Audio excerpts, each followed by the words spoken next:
Britt burst through a window as Cecil directed him using comms. Cecil told Britt that the two crazy people who had captured him were planning to blow up a bomb. Horse Fist heard Cecil talking and asked him who he was talking to. Knucklebuster told her husband to go shut him up so that he would not ruin their moment of triumph. He said yes, dear, and moved towards him. However, just in time, Britt kicked down the door and pointed his gun at them. He yelled for them to surrender. Rather than do that, however, they instead opted to detonate the bomb, which then released a deadly gas that melted flesh. As the flesh melted off the bodies of Knucklebuster and Force Fist, they giddily spoke of how they were changing the world and starting a revolution.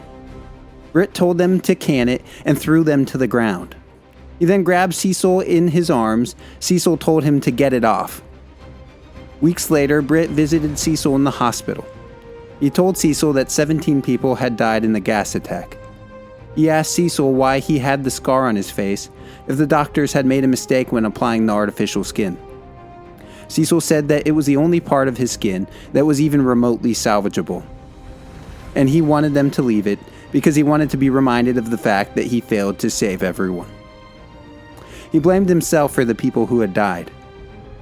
Later, when the Global Defense Agency was under attack by the Lizard League, it looked like it was the end for Cecil and Director Radcliffe. However, the Order of the Freeing Fist showed up and saved their lives. Cecil had thought them both dead. However, the director said that he had faked their deaths so he could use them as his bodyguards and to train an elite force of soldiers. He said they were much more use like that than in prison.